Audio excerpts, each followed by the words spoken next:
on your end? Yes, I actually got all the fun stuff in the beginning. Okay, great. I had it just in case for collateral, Brian. Yes. Just in case you said something crazy. Yeah, are you ready, guys? Yeah, we're ready. 3, 2, 1. Welcome to Unlimited Lives, everybody. I'm your host, TJ. With me is my co-host for these fun combat episodes, Brian McGinnis from Playable Characters Podcast. Hello. What's going on, man? Fun, awesome guest today, Brian. We do. From the great documentary, which, check it out, I have. Wow. Insert coin. I'm a backer, my friend. Josh Tsui is here, everybody. Nice. How are you, man? So, hey, good. Thanks for having me on. Great to see that Blu-ray in your hand. Dude, yeah. I mean, I got it. I was excited to get it. It's beautiful. It's a great doc. And look at the screen here. Look at this. 8th one down. Proud backer. Look at that. Brian McGinnis. When I heard about this, whenever the Kickstarter was out, I was like, hell yes. I'm going to back this in a second. Narc was my favorite arcade game. Oh, so good. NBA Jam is, I think, the best arcade game besides Turtles. MK is obviously one of the best. So I was like, this is going to be the best thing. And you did not disappoint one bit, I think, in this documentary. Thank you so much. So there's not a single dull moment. I was telling TJ, it's like every chapter in this thing is just like, oh, that's awesome. Oh, that's awesome. Oh, it was awesome. Great. I immediately, when Brian told me about it, I bought it on iTunes. Gotcha. Just to watch it. Because I love Midway and I love Mortal Kombat. So it was like, but just like Brian said, yeah, it was like the whole, one of our friends, Jeff Ceruli's also, he makes docs too. And it's like, so he gets me into watching other ones too, but it was done extremely well. Beginning to end, I was like, when it was over, I was like, no. Yeah. Good. That's what I want. People to want more. Yeah. It seems like everybody you interviewed couldn't wait to tell their side or their story. Is that kind of the feeling you got? Because there's so much footage you got. It seems. Yeah, like. it was amazing. I mean, it felt like it felt like high school reunion. We had it's like 20 years later, people were ready to just kind of talk. And it was funny because when I first proposed the project to them, everyone was saying it's like, how come somebody hasn't done this already? Like, I can't believe I didn't come up with that idea and stuff. So I was happy to hear that. And they were super excited, and there was enough time has passed and everyone has kind of moved on to bigger and better things that they were very open about things. So if I wanted the film to feel like a couple of buddies sitting at a bar just talking about the past, It seemed like it. So Jarvis, all those guys were just like they couldn't stop talking. So and you say that is true. Like, I was shocked that it wasn't done. I'm like, why was this never made on like Midway? It was one of the biggest Williams doing it. It was like, what a cool journey. Yeah. But I even said to Brian, I was like, there's no Mortal Kombat doc at all, except for this one. And it's very weird that it was never, touched on until. Maybe because it's still going. I don't know. Because it's still a thing, Mortal Kombat. Maybe but there was something so awesome about the first, how they did the first one. Yeah. Dude, I did it after I watched the doc. I went on YouTube and just started watching all the behind the scenes of MK, watching them just doing this for 10 minutes. Yeah. Over and over again at like 5 different angles. Yeah. I was surprised too. I mean, it's funny because because I was working at Midway during that era, it always felt special to me, but I was never quite sure if it was special to other people. It was like, like we were the people in the military and everybody else was civilians. So we're like, were the civilians really that into it? And so when I first proposed the project, even I was thinking like, how many people are really gonna care about this? Because I thought to myself, well, nobody has made a documentary about this era, so maybe it wasn't as important as we thought it was. So it was very enlightening. So what did you do at Midway? What were you doing there? So I was I started back in the day, they would call it a video artist. So I would come in and I would just do anything that they wanted me to with art, with visuals. And so I got hired for WrestleMania, the arcade game. That was my first game I ever worked on. Nice. And what an incredible way to start off my career. My first game, I had the WWE, back then it was the WWF, wrestlers come to Chicago studio and we would spend days with them shooting them in front of well, back then it was a gray screen, and they hung out. Lex Luger was there, Razor Ramon, Bam Bam Bigelow. I mean, these guys were like coming in costume, hanging out with us for days, and it was just a blast. And so we would touch up the sprites, we would make environment props, like the artists did a little bit of everything. There was no specialization, so I did that, and then went on to other games at Midway. Seems like Midway's like, whatever you guys want to do, just do. Like that was your job. Like it's like whatever you want. Like it really was. Yeah, like the movie kind of gets into that, but it was basically like it was Lord of the Flies. Like the kids were running the island, and all the executives cared about was stay on budget, stay on schedule, just show us what you end up with, and we'll release it. There you go. It's so awesome. That's great. I never thought about I went to art school for illustration. I never thought of doing like game design stuff. Yeah, it's interesting. Back then, when I started, this was the era. This is like right after the first Mortal Kombat and NBA Jam came out, and so they were really starting to pioneer the whole video thing. But all the artists up until then were all illustrators. They all had comic book and illustration backgrounds, and so you would have, like back in the day, you would have been perfect. And then when I came in, I was a video guy. I studied film video in college, and so I was kind of like this weird person coming in with all this video knowledge. And obviously they had some people who knew video too. And so there was like this weird 10-year period where they stopped doing illustrations, started doing more video. Yeah. And then in the 2000s, that's when 3D came along. So it was like this weird window of time that I had a great opportunity to work there. Yeah. You would see with the character designs, you'd see like how in Illustrator it looked. Yeah. It always looked so cool. My favorite thing was the concept art. It always looked amazing. Yeah. So that's great, man. Yeah. What a trip. It's fun times. And but like it was like I said, it's having lived through that, it just felt like a great topic for a documentary. I feel like every company back then, going back to Atari, could have its own documentary and just about have the wild and crazy times. Like you hear this stuff that happened back then. Like there's probably so many things that haven't been told yet.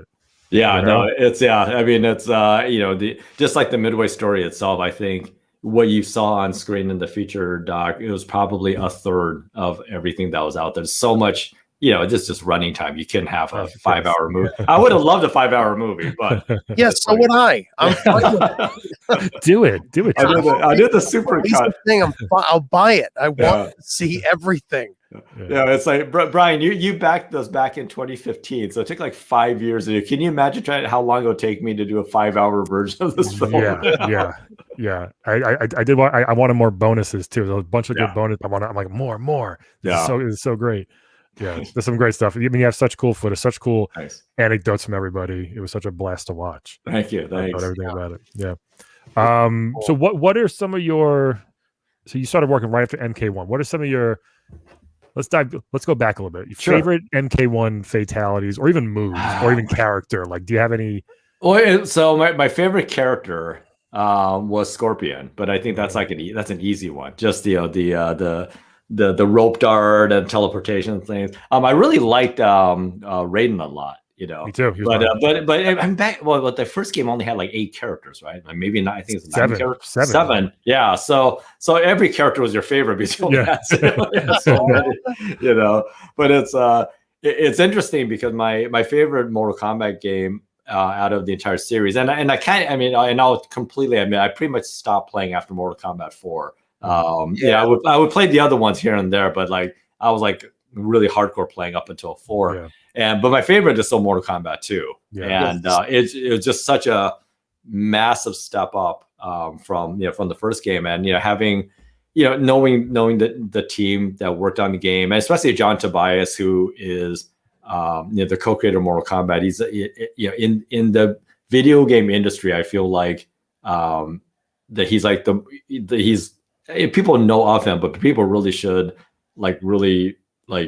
celebrate him a lot more, because the work that they did on the character design and the storyline, you don't see that too often in arcade games. He really built a lore around that. So, but I really liked MK1 stuff I liked a lot, but it was really MK2 that really like sucked me in. Like I spent just ridiculous hours playing that game. Hundreds of dollars of quarters. Oh, you probably got it for free, I guess, right? Yeah, that's the thing. That was a benefit. Yeah. Were you guys able to just go into work and on lunch break just play it for free by just hitting start on the cabinet?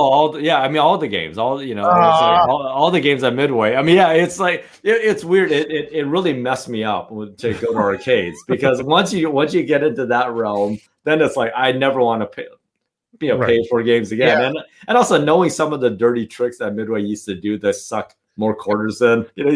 Like once you got to peek behind the curtains, you're like, oh, that's funny. I'm never doing that. Yeah, I'm never doing that again. That was the great thing in the doc was the psychology behind quarter pumping. Yeah, I couldn't believe it. I was like, oh no, you feel gross. You're like, oh, it worked though. Yeah, no, it was nuts. I mean, like obviously arcade games really became huge in the 80s and they made money, but a lot of people forget the incredible amount of money arcade games were making in the 90s. And it's because in the 90s, that's when competitive games came in, like fighting games, and that's when co-op games came in, like like an NBA Jam or Turtles type game.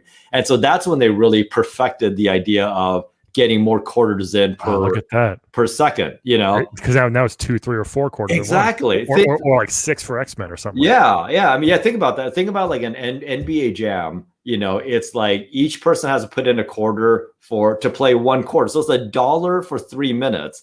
And so, it's $4 for 3 minutes for 4 players. Yeah. You multiply that by 4. I mean, it's ridiculous. Who's playing just 1 quarter? That's exactly it. If you see somebody playing by themselves, the NBA Jam was probably the most friendliest game because if I saw somebody playing NBA Jam, I'd like, oh, I'm going to go play against them. Who's your team? Oh man, well, obviously the Bulls because being Chicago. Yeah. And then I played a lot of the Pistons, not because I like Detroit because I'm a Chicago person here, but I knew that under the curtains that the Pistons had an advantage. Yeah, I saw that. Yeah, and that's true. That's like, and talking about how much money these games made in the 90s, there were so many dirty tricks. One part that didn't get into the documentary was that when you play NBA Jam and it says it's 3 minutes for a quarter, it's not a real 3 minutes. No. It's actually about 2.5 minutes. It's quick. Yeah, it's quicker than that.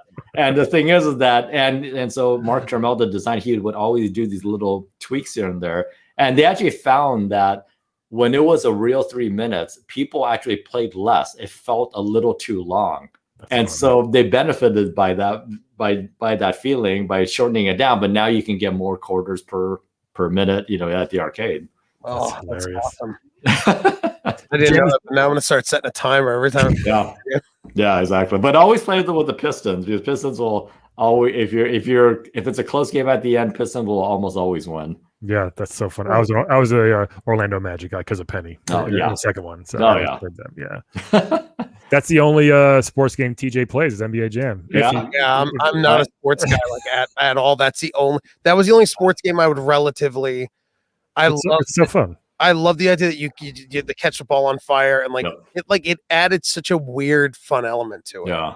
Yeah. That game really, obviously Mortal Kombat is still a huge franchise and everything, but back then, and to me, I still think it's one of the most perfect arcade games ever made because it was easy to play. It was based on sports, but not really, and then on top of that, like everybody played that game. Like, I would hear stories about people going to like Penn Station in New York, commuting home, seeing businessmen playing against teenagers in NBA Jam while they're waiting for their trains. You know what? It was a big cabinet. It was loud. Yep. It drew in. It attracted everybody. You walk by, you hear Kitsrow yelling the whole time. So it's like, what he was so weird in the documentary. What was he like? Is he like that? Like in the whole time? Just okay. He's absolutely like that. He's kind of He's just when I shot his interview, we were at a barcade in Chicago, and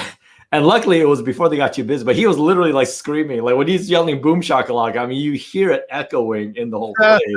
He's awesome. And he's great. Like I've had him we've had screenings of the film, especially events and stuff, and he's always my ace in the hole to just get people revved up. Before, after the screening or before the screening, I'll have him do an announcement, and people just love him. Me and TJ are both voice actors, so it's funny he wore a scarf the whole time. I've done that before. I was wondering about that. Yeah, it's like got to keep the voice warm. Yeah, it's such a weird. Yeah, that drinking a bunch of throat coat tea and drinking honey before. Like, I go into a VO thinking I'm like, oh, my voice has I book on how terrible it sounds, so I do the opposite. I me and you are my throat, and I start. We go the other way. Wow. I try to really ruin it. They're like, you sound smoother today. Can you change that? I'm like, oh, yeah, I'm sorry. I'll go scream for a couple of hours. I start screaming on the way to the train. That's funny. Just to break my voice. But MK2 is MK2 is definitely it's so good. And the jump up, the step up, because I was telling on the last episode, we talked about when I first saw MK2, I played 1 for 2 years, I guess, like every day almost at the arcades. And when 2 came out, I was like, oh, it doesn't look as good. It's too cartoony. But then when you really look at it, you're like, oh shit, this is amazing. Like this looks so good. The characters are awesome. It's bright. They're big. It's they look bigger. Yeah, better in every way. The graphics really hold up. And I mean, and again, it's a testament to the artists that work on. A lot of people think that they just shot a bunch of actors and put them in the game. And it's like every single frame of animation is hand touched by the artist. I mean, they go in and put in the details, pump up the colors and everything. And, the backgrounds by Tony Goski and John Tobias and others are, they're all like pixel by pixel bitmap paintings, and they're just gorgeous. And you look at them now and they still hold up. You look at early 2000s 3D games, and they look horrible. And 64 games don't hold up. Or PS1 games don't hold up. They don't hold up. But the 2D stuff, when it's done well, holds up really well. Yeah. But you compare it to let's say Pit Fighter or from Atari, or the Street Fighter the movie game. They didn't. It's nothing against them, but they didn't. You can tell that the amount of work in the artwork wasn't quite the same, so they just don't hold up well. No. The one thing I want Ed Boon to do so badly, he's always like, what game should we make next guy? On Twitter, he's always trying to troll people. I just want him to redo TMNT Tournament Fighters so bad. Tournament Fighters, because he put the turtles in Injustice 2 as DLC, and they nailed it so hard. I'm like, can we please get a new Tournament Fighters? It would be so awesome. Gotta start a petition. I know. I think people have. People are just dying for it. He loves trolling people online, and he's funny. He's funny. And that's an old. That goes all the way back to the Midway days and the early internet days. The game designers, everyone, they would read through Usenet postings, and they see something, they're like, oh, okay, let's put that into the game. They'll literally, I mean, it's almost like they were crowdsourcing ideas back in the early days. And so a lot of times someone will say oh, what's this Ermac thing? It must be a character. And then they'll read about it and they're like, oh wait, you know what? Let's just put them in the next update or put another hit in there. Where Animalities came from in the third. Exactly. That's exactly it. Weird rumors in the second one that people just made. We talked about the rumors last week of the rumor of uppercutting them in the living tree forest, and the tree would eat them. And in 9, I think was it in 9 or 10? They added the tree forest where you can uppercut them and the tree would eat them. It just was.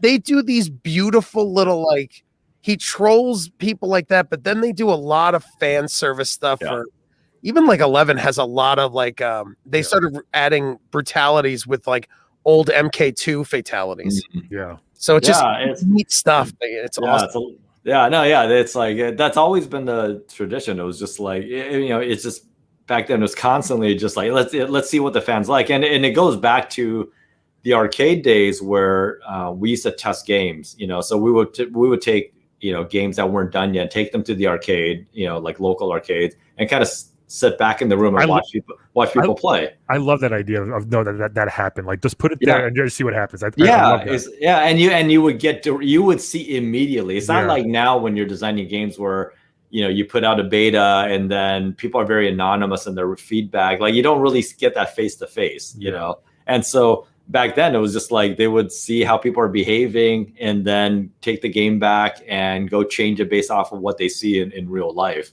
And so because of that, I think, with the internet age, it's always about just scouring through things, scrubbing through things, and seeing what they can pick out to kind of drive people crazy later on. Love it. That's so awesome. You imagine some kid playing Ed Boon in Mortal Kombat. So what do you think? Like, what do you think, kid? Hey, kid, what do you think of this game? This sucks. Fuck you. Yeah. How many quarters have you pumped in, kid? Like, mister, leave me alone. Exactly. My favorite thing about Narc was the guy who they based Mr. Big off of, the final boss, that he was actually, it's so funny they made him the face of it. Yeah. And he didn't know for years later, but he's like, I want to make you the final villain. Make you the bad guy. Yeah, that's Mark great. Lafredo. Yeah. And like Lafredo, and he could have his own chapter. Like all of the hardware that Midway used from, I think, very early on, back in the Williams days, like Sinistar and things like that. That was Mark Lafredo, like designing the hardware, designing the computers and stuff. And so it wasn't, it's not like now you can go, you're just going to pop a PC into a cabinet and make an arcade game. Back then, all those boards were done by hand and they were designed by him. And so he designed all those games through Narc, through Mortal Kombat, all the way up to the 3D games, and leading up to MK4 and Cruising USA and all these other things. And he's a hero. He is a hero. No, it's like, he was, his small team was doing the work of, a massive, corporation like Sony and such, And so, it's, I wish that was one of those things. It was like many things that I wish that I could have said. It was just kind of heralding how much of his work influenced so much of the games. Yeah. That's amazing. It is cool how it was a couple of small, groups here and there, and they built this company that made some of the literally the best arcade games ever made, still in this day. Yeah, I think so. besides Turtles and X-Men, you get the three best are MK, NBA Jam, and Narc was just it was so crazy back then. I loved it. It was crazy. The Porsche, my God, it was so much fun. Yeah, even though it lasts for 2 seconds. The Porsche, it was so much fun to drive. Yeah, and they were like, Narc. I remember the first time I saw Narc in an arcade, I was kind of taken aback, because it was just like, wait, like these are like kind of real life digital people, and I'm shooting them with a grenade launcher, and there's syringes, there's drug dealers. Like you just didn't see that. There was like the machine next to it, was like a Donkey Kong or something like that. And it's just like, it just seems so extreme that you had to pay attention to it. And it's the best. Yeah, and it just I think the success of that really just informed the entire 90s output from that group. Oh, heck yeah. That's good. That's awesome. So good. Do you want to dive in, Teach? Yeah. Go for it. Yeah, let's dive in. So, Josh, we have these in an order, but I think you should choose your top 5, and then we could talk about them. Well, for MK3. For MK3, what's the top 5 characters? TJ? Yeah, like your top favorite ones.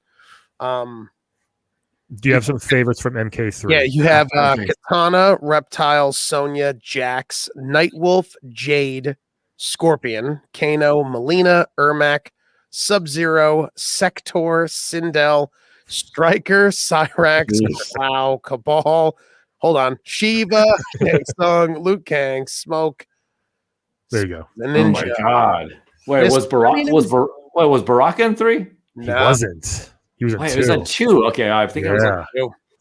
Jeez, it was a weird thing, because in 2 they took out Kano and Sonya weren't in 2. Yeah, and then Baraka wasn't in 3. And Baraka was one of my favorites, and I was so bummed. All right, so and there's gonna be random reasons why I liked them. It's sometimes not necessarily because of the characters, but all right. So Sector and and oh my God, who's the we call them ketchup and mustard. So to this day, it's still Cyrax. Yeah. So I like it. So those two, I consider them the same characters, to be quite honest with you. Yeah. So I like them a lot. But yeah, I always call them ketchup and mustard. They were called that for so long. I still let's see, Sonya, because Carrie Hoskins is awesome. I mean, she's Midway's it girl, you know. I couldn't believe that from the doc that she did so many other things. I didn't know she did a ton of things. That was crazy to learn about. Yeah. And that ended up in the Blu-ray as an extra, but I really wish I kept that in the main film. Yeah. So basically, she just answered the phone one day because you needed a model or a Playboy girl or something to do something, and she's like, "Well, I can do it." She was like a good-looking blonde lady, and she went and did it. She was the cheerleader for Jam, right? And then she eventually was Sonya, right? And a couple of like random things. And she was like Mistress Helga in Revolution X, which is the go-go dancer. You know, so that's crazy. She was like just a secretary or something. Yeah, so she was a producer or something. She was working at Playboy. So first, I mean, she was she was a model for Playboy. Yeah, and then she worked there as a producer. And because Playboy was headquartered in Chicago back then. And TJ knows. Yeah. Yes. I know everything about it. They write the best articles. That's my favorite reading material. Reading material, exactly. But she basically she answered the phone, and Jack Hager, who was he was helping out the NBA Jam guys. And he called over saying, "Hey, we need a couple of models to be cheerleaders for this NBA Jam game." And you go right to Playboy, not just That's just the mindset. Oh, there's like a million venues, not Playboy, you know. Nope. It sounds like someone was like, "Hey, you guys want to have a casting call?" Some other guy goes, "I got a better idea. How would you guys like to meet playmates?" It's such a Chicago 90s thing, But yeah, so Carrie answers the phone, and then she knew another person working there that was a cheerleader, so she just kind of like tagged along with her, and next thing you know, she's in every midway, like literally like every midway game. There was a I don't know if you guys remember, there were a lot of people don't know, there was a Mortal Kombat Special Forces game that came out, but there was actually another Special Forces that never got released. And that has Sonya in it, and Carrie was in that one. I'll give you a whole long story later on about that one, but that was like the long lost Mortal Kombat game. Wow. Was it a fighting game? It was like it was, I mean, the original Special Forces was a game that me and John Tobias had worked on, and it was more I hesitate to call it, but it was almost like kind of like a Metal Gear Solid type of game. Was Jax like the star of that one? Well, Jax and Sonya were both. You could switch off between the two, and then me and John left Midway to start up our own company, and so that version of Special Forces didn't get finished, and so another team took it over, and they completely redid it and made it strictly a Jax game. I've never played it, but I've heard it's not great. So. Right, that's the rumor. Yeah. So weird. Yeah, so some footage of that. Yeah, so it's weird. But anyways, sorry. So what was it? Cyrax and Sector. Yeah. Sonya.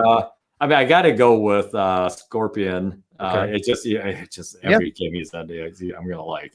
So what? That's 3, 4. That's 4. 4. Okay. You could do more than 5. I mean, no. Was it? I loved Kung Lao.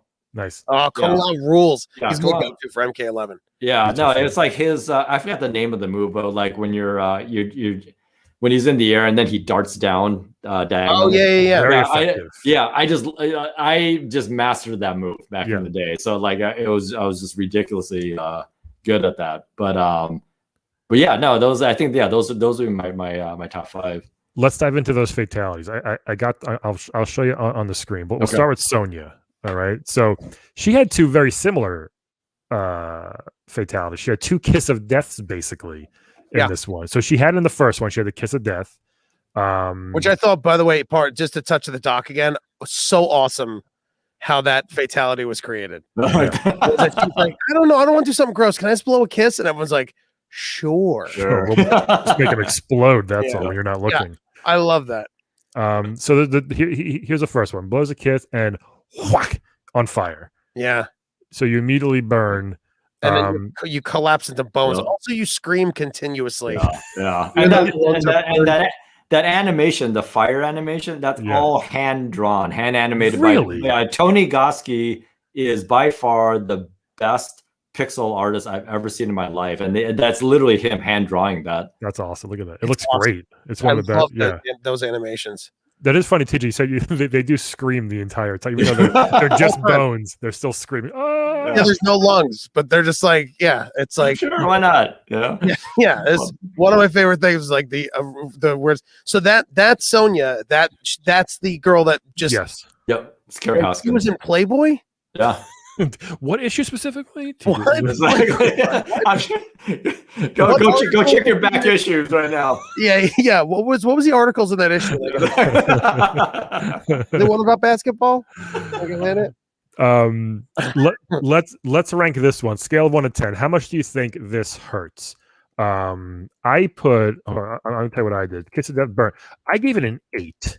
You know why? Because getting burned alive fucking hurts a lot, I'm gonna imagine. And your entire skin, it's not like a little bit, your entire skin is just gone instantly. I give it 8 out of 10. I think it's gonna hurt a lot. Oh.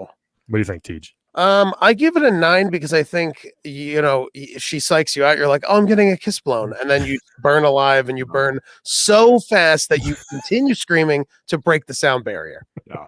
And also, I think in your head, you're like, she's not gonna do this again, and then you burn. I would give it 9 out of 10. When bones scream, it's bad. It's just like, come on. Bones. Can we write that quote down? When bones scream, you know it's bad. Isn't that a Prince song? When bones scream? Yeah. When bones scream, I love it. We should make that. Love it. That's very funny. That's funny, man. Great.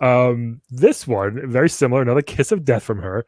It's got the energy thing. Okay, here's why this is, I think, look at it. So it comes at you, and then boom, it's smushed. By the way, people can watch this at twitch.tv/laughatbrian. That's mine if you guys are listening later on the podcast. Also, Josh, if I'm going to ask you while we get into this, why was there 40 arms and 30 rib cages?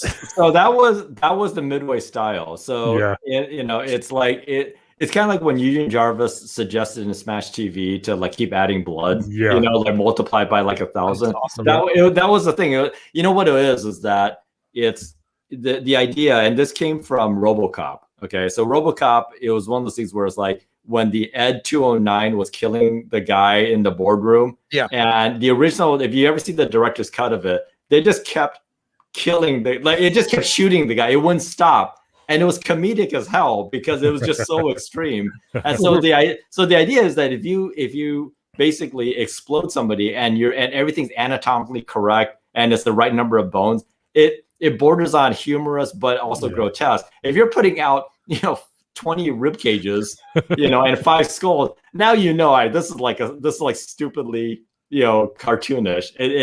It kind of gets away from any question that this is supposed to be ridiculous. So that was always the case. And like I said in Smash TV, it was just like if you just put a little bit of blood, it feels a little gross. But if you multiply it by 100, now you're in the cartoonville. You're in like the old Warner Brothers Looney Tunes type of violence, right. And then that's okay.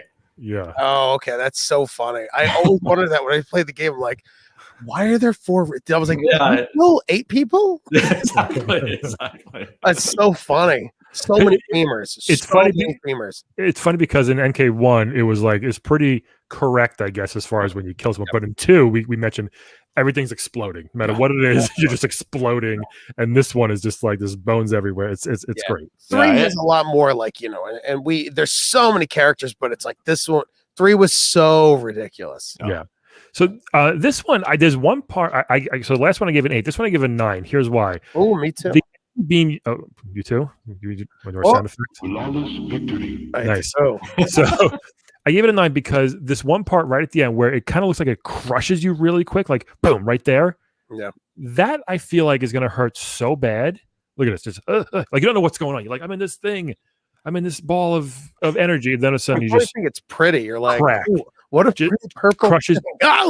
and you explode. So I gave it a nice, close to a 10, but I gave it a 9. Yeah, I give it a 9. Okay, Josh, what do you say? I don't know. I see after seeing Bones screaming, it's kind of hard to top that. So that's fair. I would give it like a 7 because there's something about like this thing. It's like a womb around you. There's something comforting about it. So it's like you're kind of lulled into relaxing. So then it explodes. I mean, granted, the explosion is probably painful, but I don't know. It seems a little bit more calming. It's a solid point. Yeah, it's a great point. It's a great point. Great point. All right, interesting. So Sonya, purple. Still 2 pretty good fatalities for Sonya's comeback in MK3. 2 pretty good ones. 2 lovely kisses. Let's do a Scorpion. Oh, you don't want to do the animality? Oh, sorry. Yeah. What is her animality? Her animality is, and this was also like, again, like these were so weird, but it was such a like a rumor that came true, which was neat. So a lot of animals in this one glow. There's like a couple that don't glow that are just animals, but hers is a glowing green eagle. Right. And I think she dives down and then she picks you up off screen. And I think you explode and of course.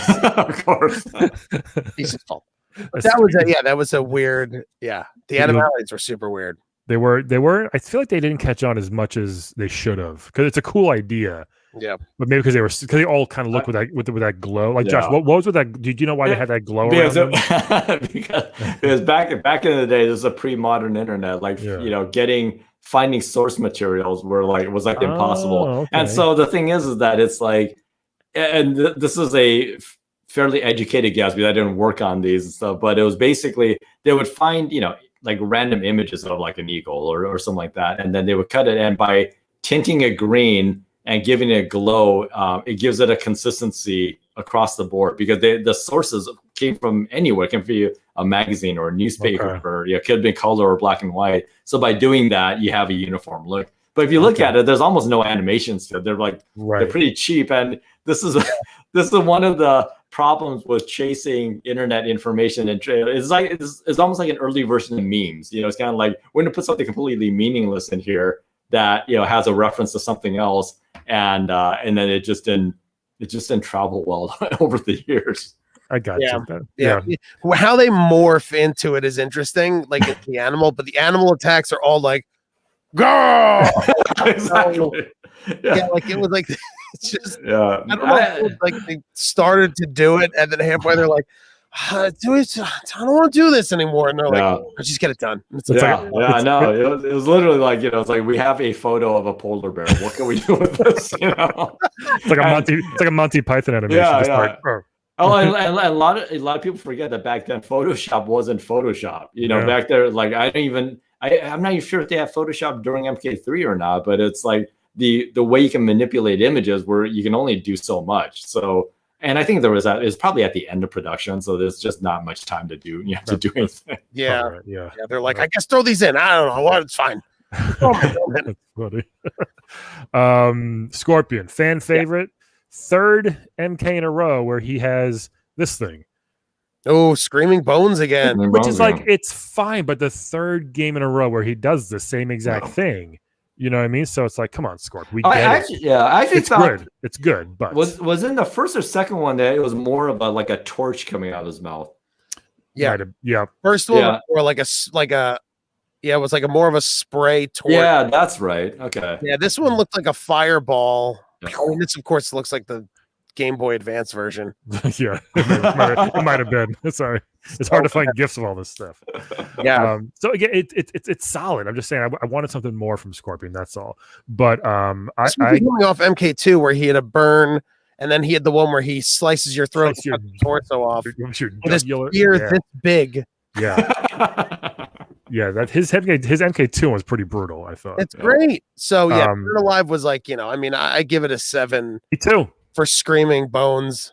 It's gonna hurt no matter what. You might be like, oh, this again, okay, but it's still gonna turn you to bones. Yeah, I think a 7 is a good call. I think I still think Sonya's is better just because it's just more. There's more of a suspense of the thing floating around. This is just like a straight shot. Like once Scorpion takes his mask off, everyone's like, we know what's gonna happen now. She's still scared, but she knows what's coming. Yeah, she's like, oh god, this again. This one I don't understand. The 1000 Scorpion fatality where he does this thing, He brings you to hell. He brings you to hell. Then 1,000 scorpions just like gangbang you. What's going on here? They all like you hear like a bunch of punching, and then you hear like splatting, crunching. Yeah. Like, here's the thing about it, and it's such a weird one. It's the thing about unique. This one was in MK3 for some reason they really enjoyed. I think there's another fatality that the screen goes dark. It's a Sub-Zero, the Sub-Zero ninja. The ninja, yeah. Screen goes black, and then you hear like the head rip, and it's like, use your imagination. There was only so much space that you can put on these games. It's funny they literally ran out of space. Like, no, it's true. I mean, there was no hard drive. These were all on ROM chips, and so it's like there was enough space for audio, but not much else after some point. That's great. This one, because I don't really know what happened. I think the holy shit factor is a lot because you're getting sent to hell and being fought by. I gave it an 8 because it reminds me of being jumped in school by a bunch of clones of one boy. that happened? Yeah, the bully got cloned, and it was bad. Yeah. I give this one a 7 also on this one. So, Josh, what do you think 1,000 scorpions death would be? You know what? I would have to give it an 8 because it's it's leaving you to the imagination. So it's basically whatever's the most horrible things happen to you, you're imagining that. Yeah, as you're looking at a dark screen. That's just true. You hear in football scrums where they put their fingers in people's I feel like that's happening here. Like a bunch of one scorpion's gonna be a real dick. Like fuck you. Like just do something crazy. I think come on, man. It's just a bunch of wedgies and fireballs. Get over here. Get over here. You might be right. All right. And then this one was super weird. His animality, he turns into a penguin, and not a glowing penguin, by the way, gentlemen. Really? It didn't glow? Just a regular penguin, and he walks over, lays an egg, and then walks away, and then the egg explodes. Why wouldn't he be a scorpion? Because that's what Shiva is. Right. Cool. I feel like they messed that up. Yeah, that's odd. I don't recall that for some reason, but it doesn't surprise me. It's funny. And they were just like, you wanted to be a scorpion. You're like, Yeah, you got to remember, it's funny. It's easy to forget that the first 3 Mortal Kombat games, like the team size was maximum 5 people, like 4 people, and then Ed Boon programmed pretty much all of it himself.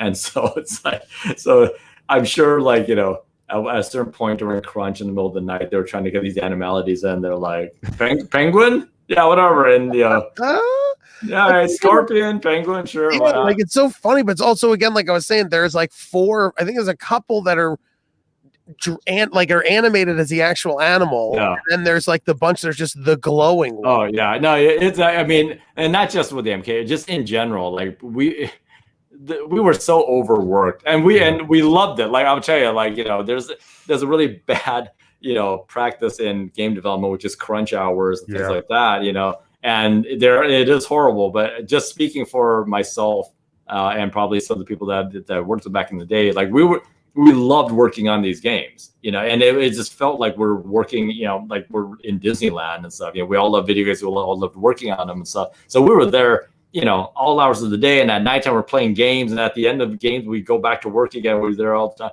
But also, it just after a while, you got this mental strain of not sleeping for days on end. So this is how you end up with a penguin with scorpion. That's how you end up. I feel like they were going through and okay, Shiva, Scorpion, good one, and then get the Scorpion. They're like, oh shit, fuck, we already used Scorpion. Damn it! Sorry, we can't change it. We can't change it. We're not going back. We're not going back. Guys, it's fine. It's fine. No one will know. Nobody will care 30 years from now on a podcast about yeah. No one, guys, it's fine. Let's start with a catch-up here with Sector, and I like Sector better than Cyrax. However, Cyrax boy. Most people were Cyrax boys because of his net. People love that fucking green net. That slow net. But Sector was awesome, man. He had 2 really cool fatalities, I thought. Well, he also had even just I know, and usually there's too many characters. We were on the MK1 and 2. We ranked all the moves also. But it's when it comes to it's just it's overkill. Yeah, he had the missile, the homing missile, which is awesome. Missile, and I think teleport punch, which was love that. I love that. Teleport punch, homing missile was a good combo. Very good. But his fatalities here, this one, the flamethrower. I like this predator like flamethrower. You know what I mean? He's got the thing from the arm. It looks cool. We've seen people get burnt to shit all the time in this game. This was a smidge different. He was a robot that could do it with his little arm cannon, which I thought was very cool. I gave this one Sector as I give it a 6. I don't think it's the most painful thing. I just think it's kind of cool. But 6 for Sector's flamethrower. 7 for this one. Yeah, I think you see the fire coming at. I don't know. That's what I was talking about earlier with the original Scorpion fatality, where you see more of a line. Yeah, I love the look of that. Yeah, it looks great. Yeah, I love it's the same fire skeleton, but the skeleton's beautiful. So it's fine. What do you give it, Josh? I mean, pain wise, I think it's like a 7. Yeah, okay. We've seen already. Yeah, but I love the look of it. I think it's visually great. He kneels, he aims, boom. It's a great pose. That's the thing. It's a great pose. Awesome. It's awesome. Look at it. Yeah. You could tell at Cyrax those ninjas were wearing like the hockey gear and tights. Yes. Yeah, pretty much. if you like, I mean, it's I mean, by the time they got the third one, I know that they had more of a slightly more professional costumer come in. It's still still like BMX gear that's been painted and stuff like that. But if you look at like MK1 and 2 and some of the, I mean, it's like, they went to a sporting goods store and just like slap some things together. Kano's wearing like a baggy shirt and exactly. Like waiter pants, like like a chef pants or something. Like a Mater D. Yeah. He doesn't work the shift at the local TGIF, Yeah. Gotta go rip this person's heart out, right? I got a fatality there. Can you cover my shift, babe? Oh, yes. Okay. Did you watch the movie, Josh? Did you watch the Mortal Kombat movie yet? No, I haven't. My God. I know. You know what? It was funny because I have HBO Max, and I didn't realize that it was only on. They go away, and then they go away. So like, I was finally ready to watch it. I was like, what the hell is it? Like, what the And at that point, it wasn't. It wasn't. Did it come out? No, it wasn't out in theaters. I don't know. So. Anyway, it's really good. It's like it's. They did a good job, but Kano is so over. He's hysterical. He's so over the top. Yeah. Like, oh, you fucking yo, man, that just like with everything he does, it's great. I heard he steals the show. Yeah, he does. Yeah, he's really good. He's really good. He's just he's always filthy. Oh yeah, play my game, you tits, then go back. Oh yeah. That's basically him the whole time. I can see through your clothes. That's good. Thank you so much. So Sector has one of my favorite fatalities, I think, of all time. This one is so awesome and painful. I give it a perfect 10, by the way. Well, let's see it. The trash compactor. God, I fucking love that. It was so unexpected, I think, when you saw it for the first time. And for the thing to come out, completely crush you. Yep. And you see yourself, it's such a great fatality. I think it's perfect 10 for me. Yeah, I give it a 10. That's our... Because it's gonna hurt. So like you're getting smushed. It's not instantly. There's a little bit of hesitation. You see a little resistance right there. That one part, like right there. So it's like ow. Like it's such an Ed Boon thing. It's just like that little like. I love that. It's just so funny. Because in one of the Sub-Zero fatalities, like he rips the head up, but it's not instant. It's like there's a little struggle, and it looks like it hurts so much more. Just because of that. Yeah, it's those little touches that make such a big difference, and people may not even notice it at first, but they can feel it. There's like that hesitation is really is really good. But I love this one because it's again, it's like the extra blood work dripping off the edge, like the total Tony Goski thing, and then the fact that it has custom art made specifically for that fatality. It's not just not reusing anything. So I think it's beautiful. Yeah, that one's really good. Sector is a really good one. Yeah. Does he get a 10 from you, Josh? Yeah, I guess a total 10. Yep. Oh, look at that. One of the most painful fatalities there is. One of the most painful. And then Sector, when you think of robot, you think of vampire bat. That was his animality? Yeah, he turns into a vampire bat, and I think and then he swoops and cuts your head off. Yeah, he just bites you or cut your head off. I forget. Do the wings even flap? I don't remember. I literally watched all of them Oh my There's like God. on YouTube, and then you can watch like for 22 minutes at a set watching like eating popcorn. That's good. Yeah. I know he cuts your head off. I should have made notes, but I know it's like I don't think it bites. I think it swoops. There's too many gifts. No flaps, no. Or maybe it was a little flap, like, and then it's like it's so weird. But that one's glowing. That's a glowing one. Yep, of course. Cyrax, the other robot ninja here, fan favorite. People always use him in the arcade.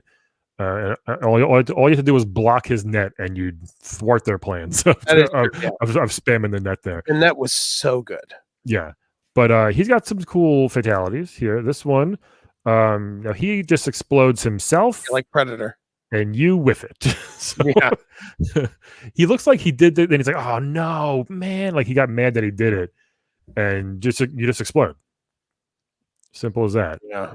And the weird little Predator signs and all that. Yeah, which is kind of cool. I don't know if it hurts a ton. I gave it a 6.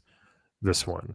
Yeah, because he's not exploding you, like you're exploding from his residual blast. I think so. I give it an 8 because I think you come to and you're like, is he dancing? And then you explode. Well, his friendship is doing the boogie woogie. He dances. Oh my God! I think remember that like the knees. Yeah. Yeah, I would give it a 6. It's too instantaneous. You're not gonna feel anything. You know? Right. Yeah. I'm trying to figure out that part where he's going like he looks like he's dancing. I'm trying to figure like was that a recycled move from somewhere else? I think he's like shorting. I think it's supposed to be him shorting out. Right. Yeah. No, it's interesting. A lot of times with these fatalities and such, they're recycling moves, but that one looks like it was made specifically for that. Yeah, I think because he just throws the net and the bomb. Does he have an uppercut, a teleport also? No, right? No, I think it's he just has the bomb. Yeah, so and then his other one. Oh yeah, shark. Why not? He turns into a glowing shark, swims past you. Yep. And then Jaws from the water is like a glowing blue shark. And then he eats. It's funny. I never realized. So I'll completely admit that when I played these games, I very seldom did any of the fatalities, animalities. I just wanted to get to the next match as quickly as possible, you know. But like hearing you guys talk about the animalities, it really speaks to how. Again, it was just like, hey, somebody on the internet talked about animalities. Let's slap these in. And when you talk about it, it's like not only was the artwork slapped in very simply, but I just think the execution of it was basically so random. It was just like I'm telling you, they're completely random animals. Then the glowing is inconsistent, and like some of the animals, like we'll get to them like down the road in other episodes for me and Brian, but. There's just some they maul you for a few minutes and then you're that's it. There's no blood on you. Yeah. This is what happens when you're chasing down things on the internet. It was just kind of like I think my theory is that they were so tired. It just felt like an obligation. And they're like, well, we committed to this. We gotta put something in there. So. It had to be like the last day. All right, exactly. Guys, we got to finish this animality. I'm telling you, all the ones that look like normal animals were what was made. Yeah. And then when they glowing is when they were like, man, I don't know, a skeleton rhino. I don't know. Yeah. It's like Pokemon. It's like with the people that make Pokemon, they start getting lazy, like garbage. I don't know what it's a bag of garbage. I don't know. Just go. Go. Kids will love it. Don't worry about it. Kids good. They get it. Cyrax also had, I think, a super gross, painful fatality. His second one, which was the headcopter. I like this one. This one's awesome. Yeah, I love that one. I think this one is so cool. Again, it was different, right? Unexpected. I think this one gets a perfect 10 because I mean, getting chopped up by a helicopter might be one of the most painful things that could happen to you. He goes through everything. Like he goes. Well, it also like chunks through. Like watch. Yeah. You know. It's so good. And you have 8 legs, which is awesome. It hurts even more then. It hurts even more. Exactly. The more legs that get chopped up. Perfect 10 right there for me. I give it a 9 because I think at first you're like Inspector Gadget, and then like at first you're like Go Gadget helicopter, and then you get cut apart. Yeah, your head first, so I think your brain will be destroyed, and this will hurt for like here to here, and then you're out. That's true. Yeah, boy, I was gonna give it a 10 out of 10, but now that you said Inspector Gadget, that knocks it down a little bit for me. So it doesn't. Yeah, what I mean. I'll give it a 9 out of 10. Okay, I'm holding firm. I think it's a 10. And then we got the last of your favorite. So you've told us Kung Lao, who was another fan favorite one here. He's got a similar. I remember. Okay, go ahead. Okay, yeah, he's got a very similar one to his MK2, where he will just take his hat off. Love that. And slice you in half. Love that. Wait, Kung Lao? No, dude. What are you doing? This is MK2. Isn't this his? Doesn't he do this also in 3? No. Hold on. He does he has two fatalities. He has the flying hat chop. Oh, my bad. Hold on. Well, I have this one. There I have the tornado. One? Look at that. That's nice. Yeah. That's nice. That's a good. Yeah. I love how the enemy he drags in is just like sleeping. Like, oh, here we go. Like, boom. So the tornado is definitely. I actually only give it a 5. That one. Wow. The tornado, because I don't know.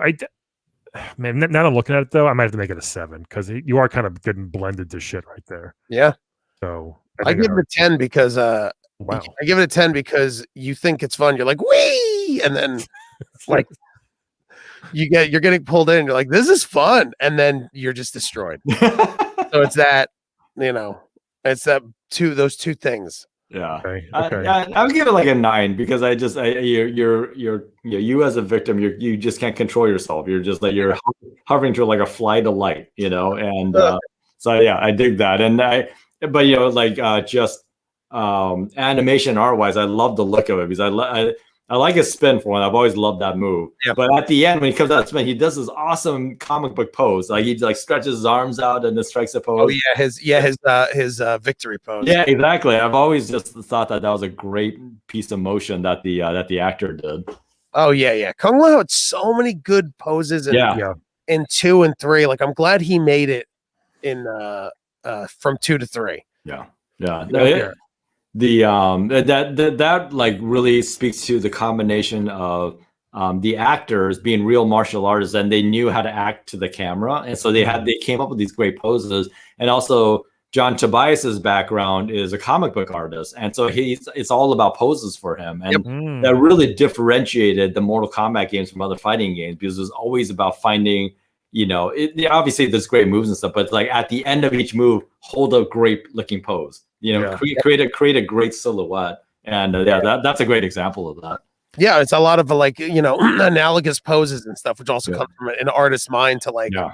There's all the poses and ending moves, like is even Scorpion's like putting his hands up like that. Yeah. Like Reptile does. It's just very interesting.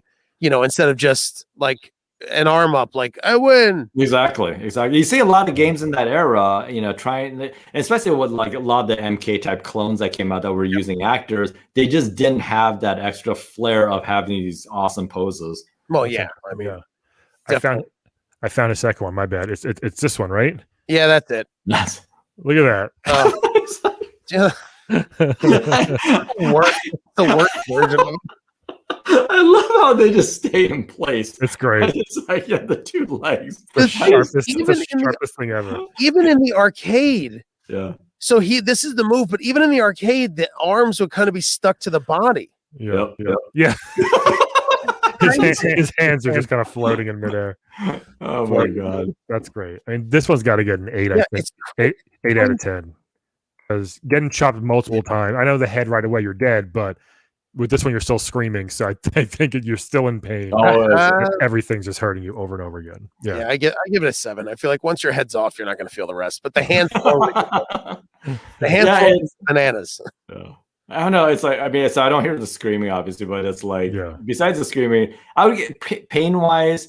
I feel like it's like lower, like a 6 out of 10, only because that thing is so sharp that it's just so sharp. It's just like it doesn't matter. You're dead. It's gone. What does that? It's not like you have like shit hanging off of you or anything. He's like wet cheese.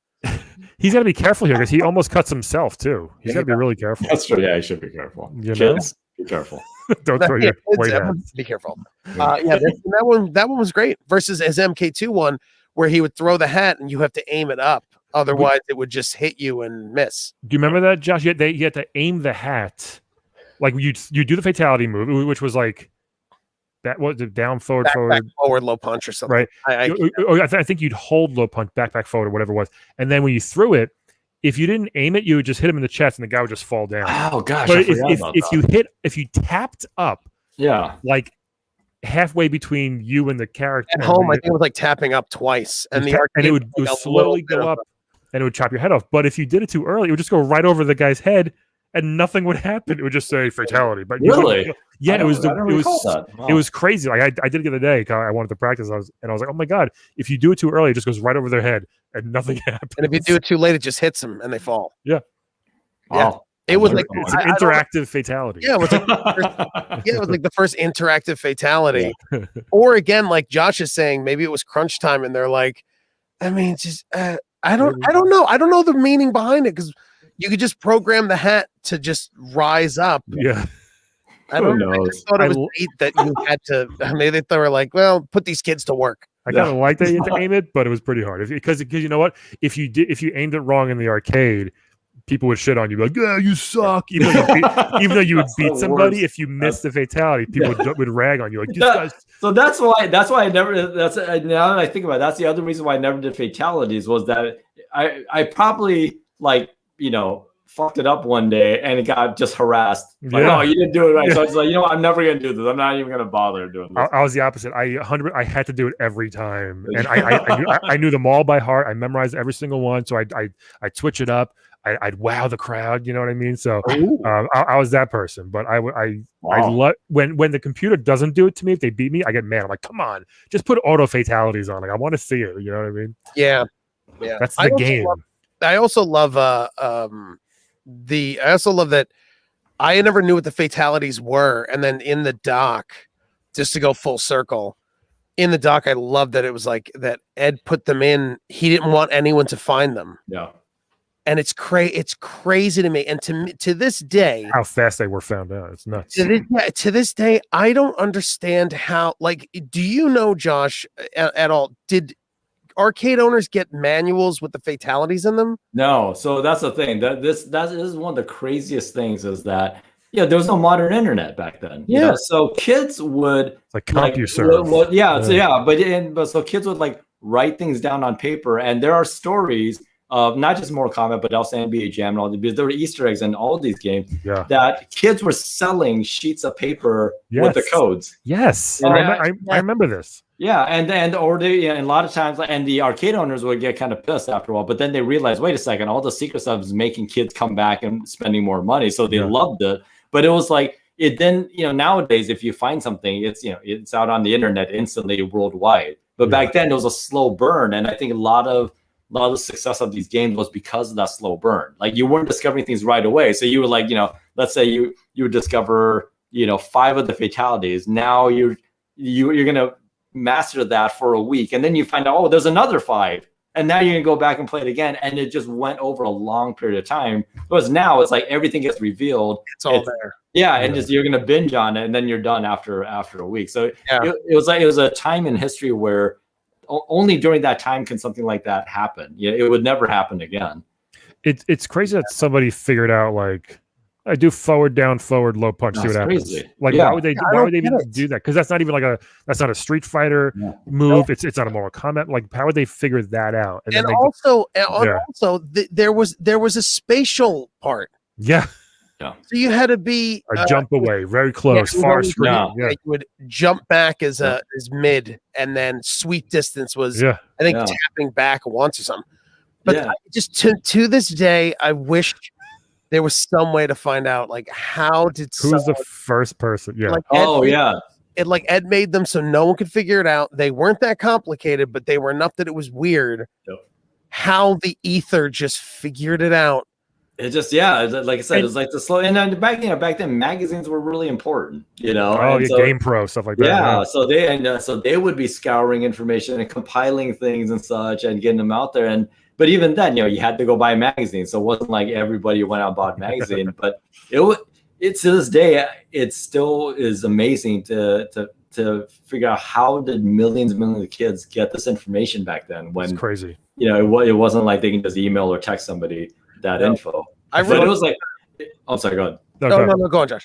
No, but it was real currency back then. That's the thing. That knowledge was real currency. And there's I have this letter from an arcade owner basically complaining to the CEO of Midway that, hey, your game designers need to be reined in because there are kids selling codes. It's almost like a black market thing, and kids shouldn't be doing that and stuff. Great. Yeah, it was wild. Awesome. I think I might have.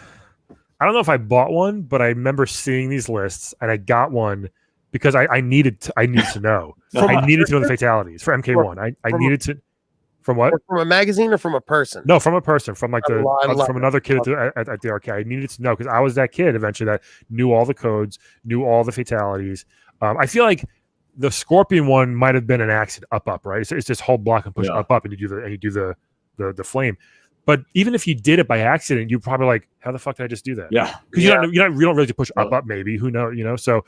But then eventually it's like, how did they learn? And it just, like you said, it grew so fast across the whole country. Like immediately people knew how to do this. And it was just amazing. Yeah. No, it was crazy. It was all coveted in knowledge too. If you're like, how'd you do that? It was always like an older kid was like, shut up. All right, I'll just go. Bye. I'm going to go buy me some smokes because I'm 16. I'm going to go read my Playboys. Luther. Oh man, that's all. Do you want to keep going, Josh, or do you got to run? I got to run in a bit, but let's. I can do a couple more and then. Okay, yeah.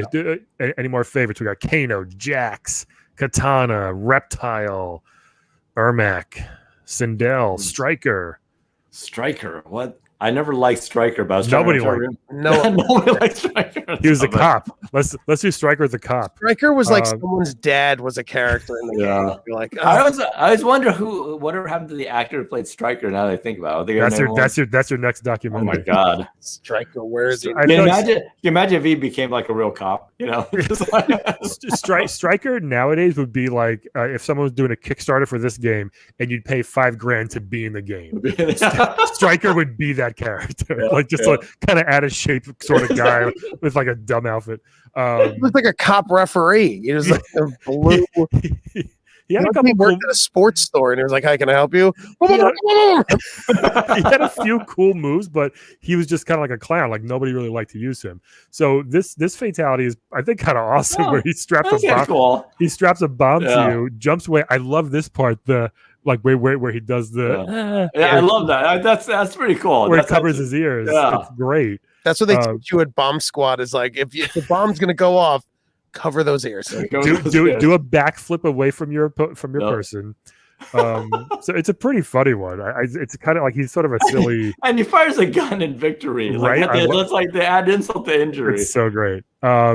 I mean, getting exploded by TJ. What do you give this one? Getting exploded by a bomb. Let's see. Strike air, bomb belt. I give it a 5. I mean, it's like I give 6. Yeah. It's just so it's so weird. It's such a weird one because Striker, I think, was in later MKs. I have to remember, but like his arsenal in MK3 wasn't even that.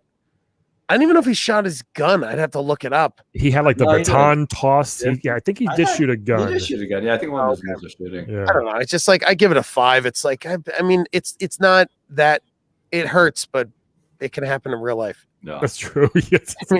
Josh, what do you give the bomb? I think like a 6. I mean, it's pretty instantaneous. I noticed it's like how many bones are there? I'm just counting bones at this point. Not a ton. So this one is pretty relaxed with the bone count. Well, it's also this is like I said, this might be the Game Boy Advance version. So that's true. Like we have 5 ribs. That's all the ribs. Arcade though, trust me, I watched all of these. It was a lot of bones. Yeah. And then his second one, the taser, which is kind of cheesy. He just tases you, and then you fall. And he shoots his gun again, though, in celebration, like a putz. But so it looks like a hand mixer to make brownies. Ooh, it might be. It's like a roto-rooter thing, like a pipe cleaner or something. Yeah, he's like, after this, I'm gonna go unclog me. Well, he's using it on Smoke the robot, so maybe that makes sense. Yeah. I gave this one a 2. Oh my god, me too. Yeah. I mean, it's anytime we back him up. if you exploded, maybe if blood comes, maybe, but nothing. You just pass out. You're not necessarily dead. Yeah, I think a 2 is about right. You didn't really die. You got a little shock. And it's a fatality. Come on, it's not a ouchality. It's fatality. Yeah. It's pretty like meh. Again, this happens in real life that you're gonna get tased by your friends or whatever, and be like, oh, ow, and then. It would be funny if Strike was like built as like the first real life participant in Mortal Kombat, a cop, boo, and he was just like, and he's got these corny moves. Yeah, he was. I mean, it's interesting. Johnny Cage was a real person. Liu Kang, I guess, also is a Sonya, but most of them are just kind of like they start getting weirder and weirder. Yeah. And here comes this regular ass human. Yeah. You're like, nah, man, give me a demon, give me Shiva with like 4 arms. That's what we want, you know. Yeah. So you're like, let me get the beat cop that tried to arrest me in the mall. His outfit's. I mean, come on, Striker. Come on, Striker. Good stuff. Anyway, all right. Weird hat. Who else we got here? We got Cabal was a new one here. Cabal was one of my favorites. You remember Cabal, Josh? Demon. I love Cabal. And he was awesome in the movie, by the way. They nailed him. Really? Like, yeah. I'm hoping it comes back to HBO Max soon. You should definitely check it out. It really I think that it was good. Yeah. I had problems with it, but I like Cabal because he reminds me of like the Tusken Raiders, you know, and it had that look. And that was always, as a kid, that was always my like favorite Star Wars like character designs. It just looked so crazy looking, you know. Yeah, he was definitely cool looking character. So his first one here, where he pumps your head up, and you float in the air, and then boom, and of course rains. a lot of legs are falling right here. This one was cool. In fact, heads don't do that. Well, wait, what? In Outworld they do. This is a pretty funny one, and I think pretty painful. Josh, what do you think this one gets? I would give it a 7. I mean, you got the pain of your head inflating, right? So that's painful, and it's like a 2-parter, you know. And then you go up in the air. Oh, it seems like it's kind of fun, and then ends up with. Yeah, I gave it a 9. Look, I grew up with migraines every day. I had a lot of congestive problems in my nose, and it hurts. Getting it exploded like that probably kills. And then, like you said, 2 parts. You're floating, which this seems fun, but then you explode. And you're done. So I gave it a 9. You exploded, and everyone realizes that your head has a bunch of rib cages and femurs. Yeah. I give it an 8. I'm with on the 8. I think the head blowing up the head itself is going to hurt, and then you go up and you're like, "This is fun," and then that's gonna boom, Cabal. His next one is so weird. Because I think this was a weird one of the it was unexpected. They brought it back in MK11, which was super fun. So he takes his mask off, and all of a sudden, I like this one. This is Large Marge. Exactly, you're Large Marge, and he literally scares the shit out of you. I think I like this one a lot. This was just too damn fun. It's so unexpected, you know. Yeah, I think it's cool factors. Blades. He runs fast. He has a saw that he throws on the ground. And then this was his fatality. His Large Marge sent you. And then your soul gets so scared it pops out of your body and then runs. Yeah. This is cool. I give it a 2. Yeah, I give it a 4. I give it as far as for pain. Because I don't know how much it hurts to lose your soul. Right. Because out of body experiences happen, like, you know. I mean, they're not. Now I sound like I'm crazy. I don't believe in it. I'm just saying, like, I don't know. Someone was like, I floated above my body, but god damn it hurt so bad leaving up. And then, plus, you're kind of dead inside anyway, dude. Me, yes, I am very dead inside.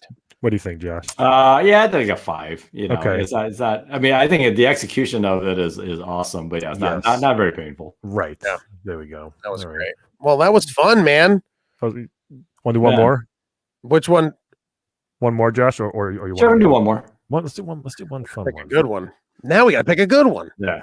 You want to pick Katana, Reptile, Jax? Let's do Katana. Cool. I've always liked Katana. I loved her in MK2. She's my favorite. Yeah. People loved her. My favorite. So is this 2 or 3 right here? This is 3. That's 3. Yeah. So similar. She had a similar 1 and 2 though. Also. Yeah, she had that one. And again, like Josh talked about, like it's a great pose. That's just it's awesome. Very figure 8-ish and like, you know, non-flamenco-ish. Yeah. It was like, so in MK2, she had the same thing. She opened her fan, she cut your head off, and that was it. So this is the same thing. It's like, you know, some of these characters had the same one. Scorpion had the toasty, and then she had this one, the same thing again. Yeah. But again, I give this one a 5 because it's like, you're getting your head cut off. Well, I mean, it's gonna hurt getting your head cut off. I mean, it's Josh, gonna hurt. Yeah, I get it. what do you give this one? I give it a 5.2. Actually, I just realized. Ooh.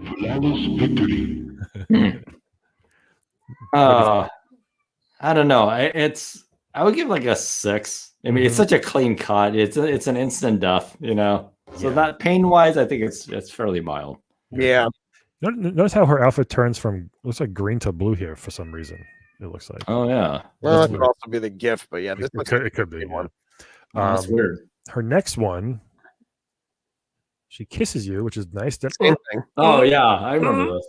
Yeah, where you just get. Remember at MK2, she had the kiss of death, but you would you'd blow up like a balloon.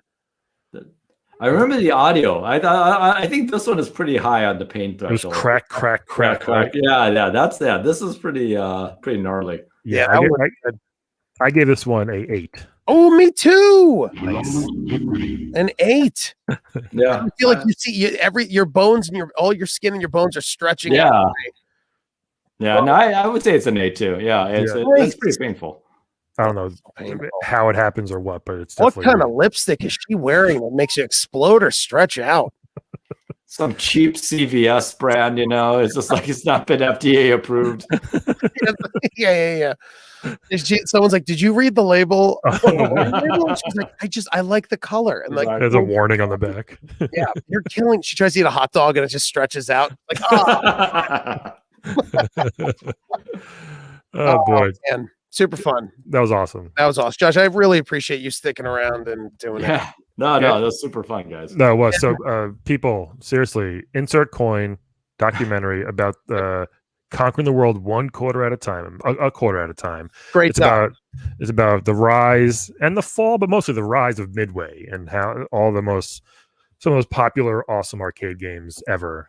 He was a part of it. Made a documentary about it. The people in there are awesome. They're fun to hear them talk about everything. Cool that you worked there. I didn't realize you worked there, which is badass. Yeah. Thanks. Yeah, no, it was like, it was great times there. And so it's like I said, you know, it's I was just shocked that nobody that thought about this era in gaming before. So I was like, well, why not do it? I lived through this, so why not me? And you had the connections, you knew how to get so that's awesome. Yeah. It's just what made the doc good is it was made, like I said, it was made from a person who worked with these guys. You were these guys. You knew these guys. It didn't feel outside invasive. It felt very made with like, check out this whole thing I did. I worked here. It was awesome. Look what happened. It just was great. Yeah. Maybe that's why like people like Jarvis, like Eugene Jarvis, and they were just they feel like they wanted to tell you everything. And they couldn't wait to tell you the story, which is cool. Maybe they were excited about it. So that's exactly it. Yeah. It was wild. It was super fun to make. Where can they find Insert Coin? Right now, it's on all the major VOD video on demand platforms. So Amazon, iTunes, Vudu, and then it's on You can get on Blu-ray with bonus materials. Worth it. Yep, and you can get that on Amazon and also at insertcoindoc.com has links to the store and everything. Awesome! It is so fun to watch. Anybody who's a fan of this stuff, it's great. It's a no-brainer. Yeah. Thanks, Josh, so much for joining us. It was awesome. Man. Yeah. Oh no, hey guys, thanks for inviting me. I had a blast, and boy, now I'm going to be thinking about these animalities. Like what the hell are people? I have to ask some questions about that. You'll never look at the same way again. I know, right? So watching those MK2, MK3 and fatality videos, and just give yourself 22 good minutes. Jeez. All right, man. Awesome. Thanks, guys. Thanks so much. You take care, dude. Thank you. All right. Oh man, Brian, I love it. What a great show we had. What a long one, but what a worthy one. Yes. So great. Dude. Super fun. Josh was awesome. The doc is awesome. MK3 is awesome. Josh Shea, right? Sway. Josh Sway, dude, awesome. I hope he makes more docs, dude. I can't touch on enough how that doc it moves. It's interesting.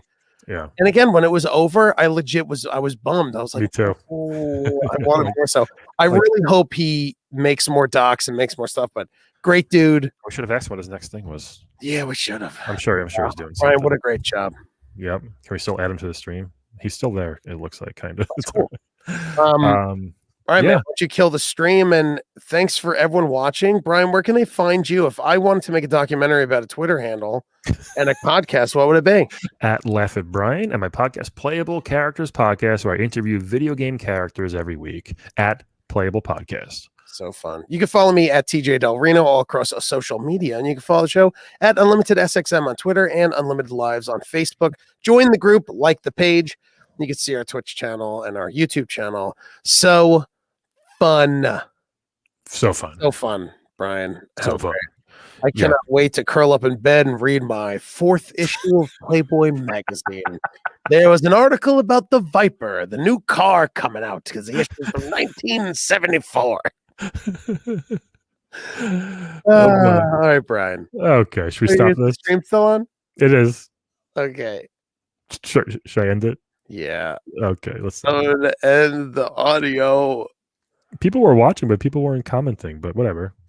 Next time. Next time. Okay. And I'll get you, Cyrus.